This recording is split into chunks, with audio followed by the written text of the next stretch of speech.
Second referee, Mr. Dante Malazarte, national referee.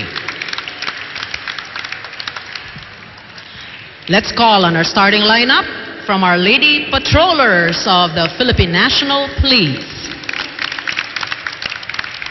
Let's start off with jersey number 1, Frances Cinia Molina. At number 2, Ana Veronica Concepcion. Wearing jersey number 9, Janine Nicole Marciano.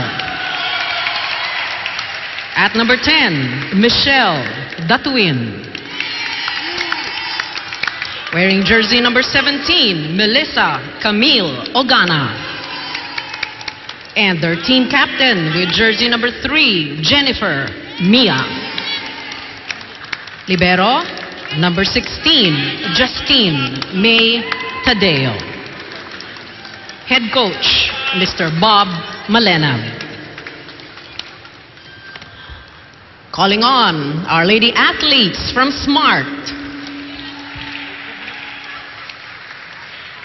Let's start off with their team captain with jersey number 1, Ruby De Leon.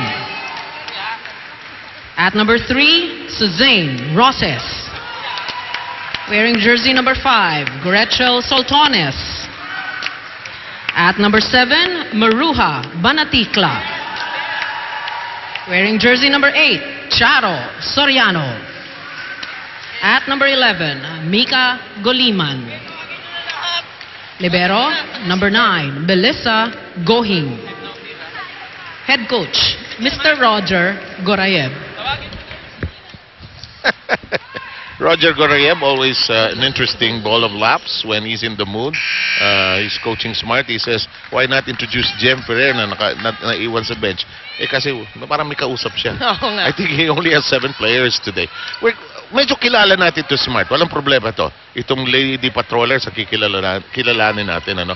Interesting ang kanilang mga istorya. Tinitingnan mo yung... I know! Yung mga ano nila. No? May iba, crime laboratory, iba...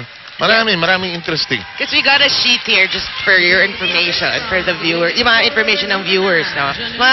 We have the name, yung pangalan nila, their designation, and their assignment. Yeah. So meron dito, sa forensics group. Yep. And you cannot play for the military team unless you are designated a position. Kasi naglalaro yan sa Little Olympics. They play against the AFP and the different armed forces groups. Now, our game is underway. Ruby with the serve. They have the first point of the game. They're going to go to Molina, most likely, because as you pointed out, she scored quite well. There's Maru Banaticla. Alam mo, itong si Banaticla has lost a lot of weight, ha? Yeah. Pumayat si... Anong nickname niya? Maru, no? Maru. Maruha ang buong pangalan niya, eh.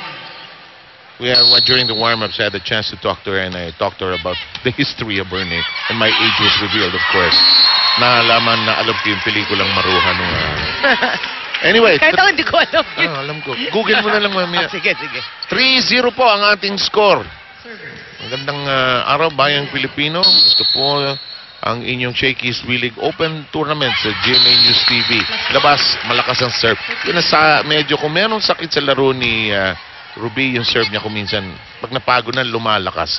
Shakey's for Fun Family Pizza, it's gotta be Shakey's. Well, you know, alam mo si Ruby De Leon, she really goes for it, eh. Talagang, if she makes it, it's good. Pag hindi, out. This is almost like a Philippine team, no? Sue Roses, you have Soltones of Adamson, if I'm not mistaken. Banaticla and Jem Ferrer is on the bench, and does not happen very often, ano? Soriano, balik po, dating assistant coach at player ng Ateneo. Sa gitna pumalo. Oh, good dig. Banaticla. Actually, Banaticla played very well nung last game nila when they won in straight set. Of course, one of the shining stars of UST. Labas po ang bola. 4-1 at ang score, 5-1 na. Ang score natin ay 5-1. Ano sasabihin ko? Rexona, antiperspirant deodorant, it won't let you down. Bagay na bagay sa'yo. Dati natin trabaho yun, eh. Kaya pati yung national anthem, napakialaman ko na kanina. Umabot naman si Coach Mac, ang ating regular announcer. Ang lakas naman. Anong mali doon? Buka ang palo niya o maraming pwedeng sabing mali doon o wala sa timing? Actually, pag tiningnan mo yung approach pa lang niya, I don't think yun yung regular approach niya because nag-adjust siya. nag-adjust siya and yung palo niya, wala siyang follow through. Kita mo talagang parang no? Boom. tinry niya mag-top spin pero kulang. Down the middle we go. Taas ang bola. And Michelle Tatuin, hinabol. Ruby, reverse set. Sue Roses. Michelle, mapalo sana. Nag-adjust na lang. Manatigla. Huli ka. Reset. Good save. Concepcion with the set. Backline recovery. Soltones, Banatigla says, let's just toss it. Taas natin. Concepcion. Anong gustong gawin ni Ogana doon? Nakita niyo yung butas sa likod no? Well, Coach Roger, hindi pa rin masaya kasi swerte. Kailan ba sumaya yan? Parang never naman. Uy, ang aging hindi na inantay yung technical timeout, Tinawag yung timeout agad. Makinig tayo. Relax nyo nga.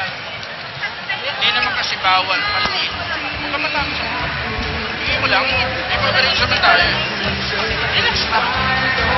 Laro lang na kayo. Huwag na nervous yun. Tatlo outside.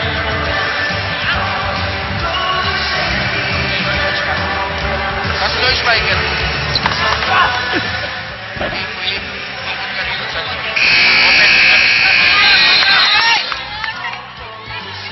Ang maganda sa timeout ng military, lahat nakikinig. Tsaka tahimik. Tahimik. Diba? Parang briefing diba? Pagka maingay ka dyan, hindi mo nalaman anong gagawin mo doon sa operation. Samantala, si Charo ang magsaserve. Soriano, part of the first Ateneo champion team ng B-League when they broke through. And there was one season na injured siya, tinanggap niya yung award. At third sila, naka-crutches siya noon. I covered that, yung game na yun. Naka-crutches. Na-ACL siya. Yep. In the meantime, Concepcion unable to keep it up. And this was what we were talking about. Meron ho tayong technical timeout at the 8-point mark. Gamitin na rin natin yan. Magpahinga tayo sandali. Magbabalik po ang Shakey's Billy.